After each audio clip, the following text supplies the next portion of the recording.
ఓం గం గణపతియే నమః. స్వర్ణలక్ష్మి నమస్తే అస్తు. పరబ్రహ్మ స్వరూపిణి రాజ్యం దేహి ధనం దేహి సర్వకామాంచ దేహి మే. ప్రతి ఒక్కళ్ళకి స్వర్ణలక్ష్మి అమ్మవారు బ్రహ్మ జ్ఞానాన్ని ఇవ్వాలని, తద్వారా ప్రతి ఒక్కళ్ళు ప్రతి నిమిషము చక్కగా నవ్వుతూ హ్యాపీగా ఉత్సాహంగా ఉండాలని, అలానే కొన్ని సందర్భంలో మనకు నచ్చినవి వస్తాయి, కొన్నిసార్లు కొంచెం లేటుగా రావచ్చు. అలానే మనకు నచ్చిన వాళ్ళు కొన్నిసార్లు మన దగ్గర ఉండవచ్చు, కొన్నిసార్లు దూరంగా ఉండవచ్చు. ప్రతి సందర్భంలో కూడాను ప్రతి ఒక్కళ్ళు చక్కగా నవ్వుతూ హ్యాపీగా ఉండాలని, ఉత్సాహంగా ఉండాలని, అలానే మనస్తత్వం మనకి అమ్మవారు ఇవ్వాలని చెప్పేసి మనం కోరుకుందాం. అంతేకాకుండా అమ్మవారు మనకి ధనాన్ని ఇవ్వాలి, ఐశ్వర్యాన్ని ఇవ్వాలి, సర్వకామాంచ సిద్ధి, అనుకున్న ప్రతి కొరకు కూడా నెరవేరాలి.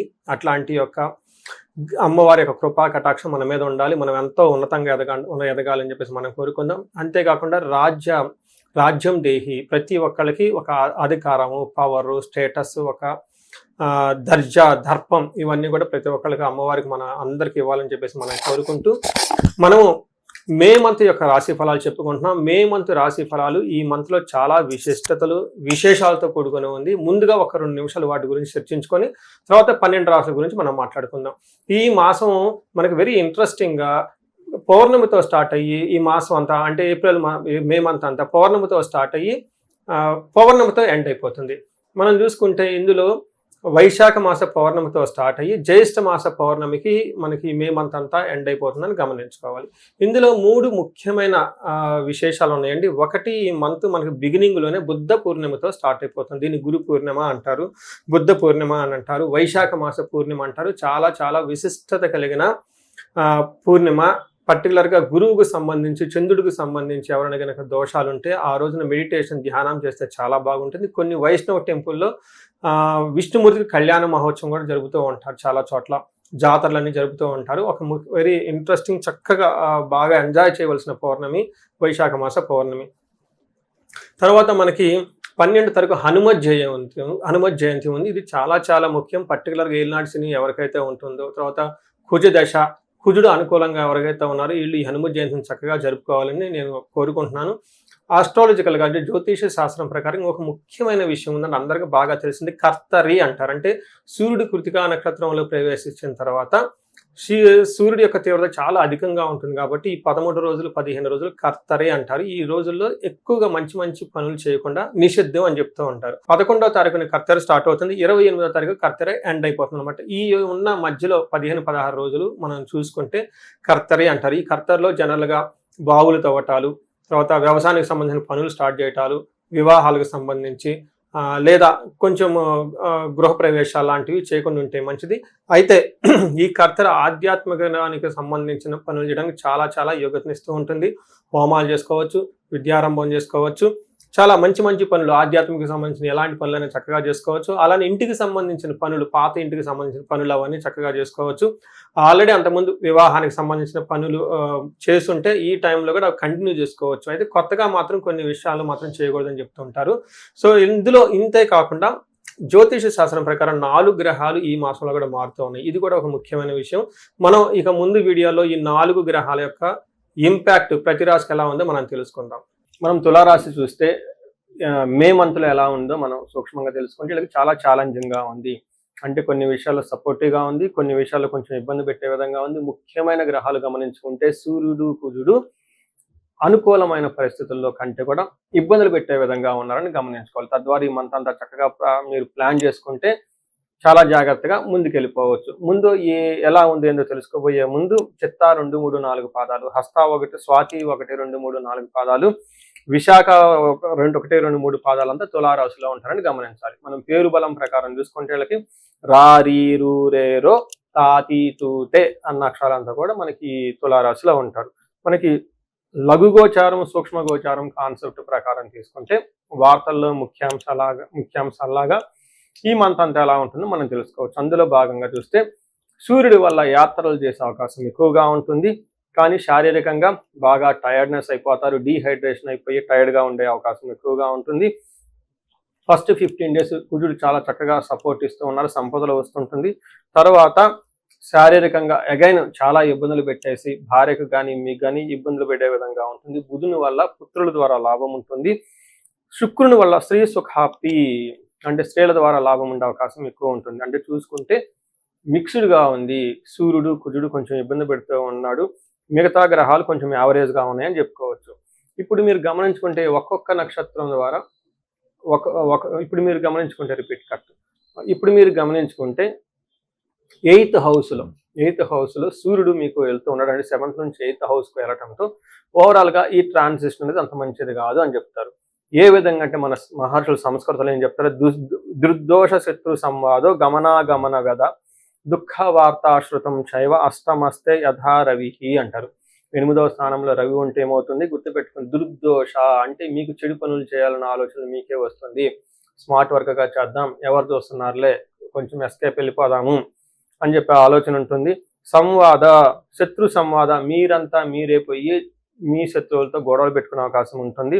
గమనాగమన వ్యధ అంటే వచ్చేటప్పుడు పోయేటప్పుడు ప్రయాణాలు చేస్తూ ఉంటే వాటిలో మీకు ఎలాంటి ఉపయోగం కలగదు. దుఃఖ వార్త శృతం చైవ, ఒక బ్యాడ్ న్యూస్ వినే అవకాశం ఎక్కువ ఉంటుంది. కొంచెం జాగ్రత్తగా ఉండటం ఎంతైనా అవసరం. ఈ టైంలో ధనాన్ని కూడా కోల్పోయే అవకాశం ఉంటుంది. 7వ స్థానంలో అగైన్ కుజుడు ఉండటంతో ఇది కూడా అంత మంచి పొజిషన్ కాదు. అంటే సూర్యుడు ఏదైతే పనులు చేస్తూ ఉన్నాడో ఈ యొక్క సూర్యుడికి సపోర్ట్గా కుజుడు కూడా చేయటంతో కొంచెం ఇబ్బందులు పడే పరిస్థితులు ఉంటుంది. జాగ్రత్తగా ఉండాలి. ముఖ్యంగా ఏం చెప్తూ ఉంటారు, అన్న వస్త్రాది రాహిత్యం సదా క్లేశ జీవనం స్వబంధుభి కువాత పుత్ర భాతృణం క్రోధ సప్తమస్తే భవేత్ కుజ అంటారు. అంటే 7వ ఇంట్లో కుజుడు ఉంటే ఏమవుతుంది, చాలా అటెన్షన్ పే చేయండి. అన్న వస్త్రాది రాహిత్యం, టయానికి భోజనం చేయకుండా, ఓకే, టయానికి మనం ఫ్రెష్గా నీట్గా ఉండకుండా అంతా ఫుల్గా బిజీగా ఉండే అవకాశం ఉంటుంది. తర్వాత భోజనం చేయడానికి కూడా టైం ఉండదు, అలా ఉంటుంది. అంతేకాకుండా సదా క్లేశం, ఎప్పుడు ఏదో ఒక బాధ టెన్షన్తో ఉంటుంటారు. స్వబంధుభి, మీకు కావాల్సిన బంధువులే వల్ల మీకు భయప్రదం అవకాశం ఉంటుంది. కువార్త, ఇదేనండి కొంచెం అటెన్షన్గా. ఇది కువార్త అంటే చెడు వార్తలు వినే అవకాశం ఉంటుంది. ఇందాక కూడా మీరు రిపీట్ అయిందంటే సూర్యుడు కూడా చెడు వార్తల వల్ల వినే అవకాశం ఉంటుంది. కుజుడు వల్ల కూడాను మీకు చెడు వార్తలు వినే అవకాశం ఉంటుంది. భాతృణాం క్రోధ అంటే మీకు అన్నదమ్ములతోటి లేదంటే కొడుకులతోటి పిల్లలతోటి గొడవలు అయ్యే అవకాశం ఉంటుందని మనకి చెప్తూ ఉంటుంది. అయితే కుజుడు ఒక మంచి కూడా చేస్తాడంటే అదేంటంటే ప్రాఫిట్ బాగుంటుంది, ప్రోగ్రెసివ్గా ఉంటుందని గమనించాలి. అయితే ఇవన్నీ 2 గ్రహాలు ఇబ్బంది పెడుతున్నా మీకు చక్కగా సపోర్ట్ ఇచ్చే గ్రహం ఎవరంటే శుక్రుడు.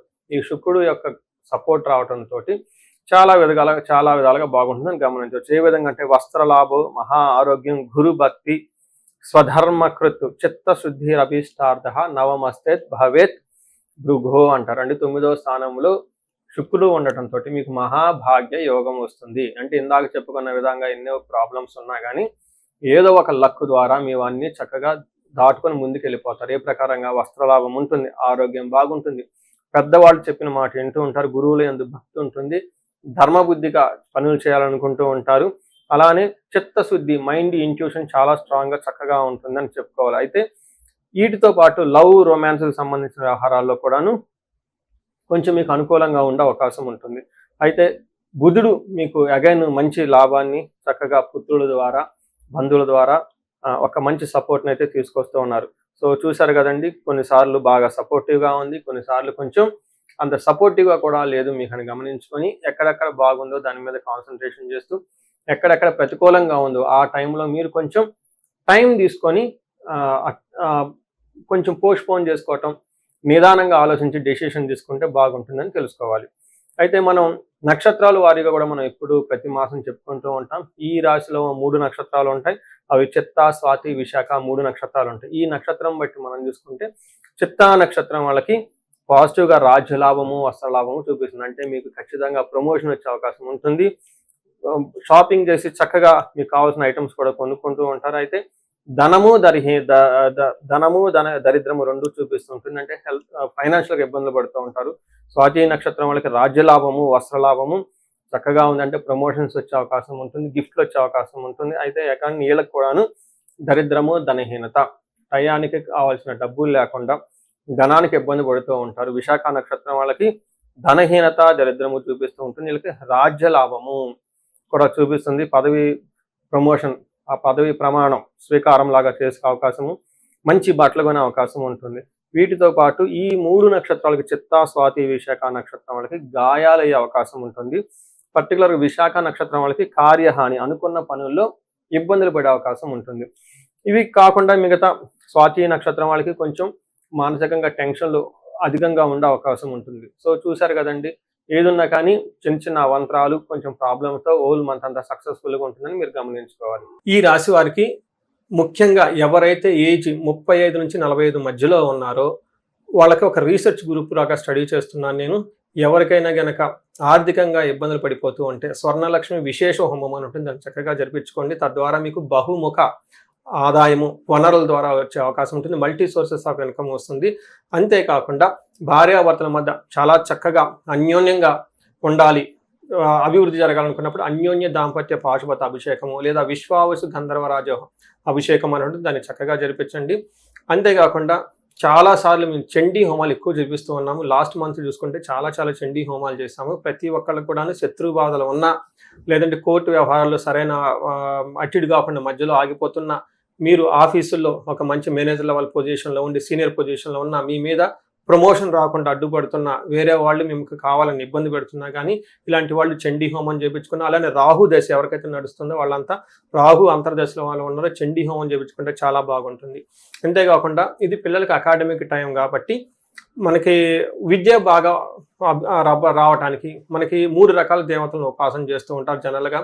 హయగ్రీవ స్వామి, మేధా దక్షిణామూర్తి, నీలా సరస్వతి. మీ యొక్క ఇండివిజువల్ యొక్క జాతకం చూపించుకొని ఒక్కసారి ఆ యొక్క మీ యొక్క జాతకానికి అనుగుణంగా ఏ దేవతలకు సంబంధించిన ఉపాసన చేస్తే బాగుంటుంది, ఆరాధిస్తే బాగుంటుందో తెలుసుకొని తద్వారా ఆ యొక్క దేవతలకు పర్టికులర్ మేధా దక్షిణామూర్తికి మూలమంత్ర జపము, హోమము, దానాలు ఇవన్నీ చేసుకుంటూ ఉంటే అకాడమిక్స్లో పెర్ఫార్మెన్స్ వచ్చే అవకాశం ఎక్కువ ఉంటుంది.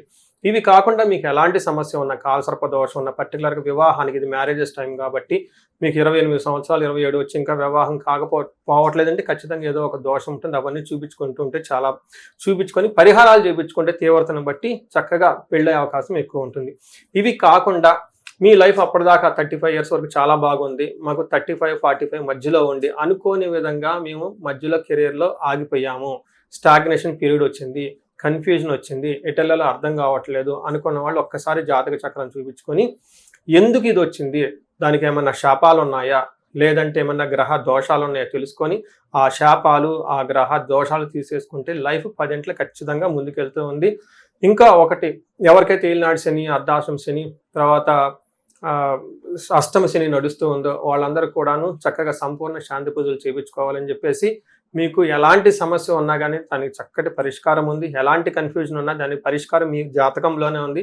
చక్కగా పరిష్కారాలు చేసుకొని మీరు జీవితంలో 10 ఇంతలు ముందుకు ఎలా ఎదగాలని, మీకు అష్టైశ్వర్యాలు కలగాలి, భోగభాగ్యం కలగాలి, చక్కగా సమాజంలో ఉన్నతంగా ఉండాలని చెప్పేసి నేను కోరుకుంటున్నాను. నమస్తే.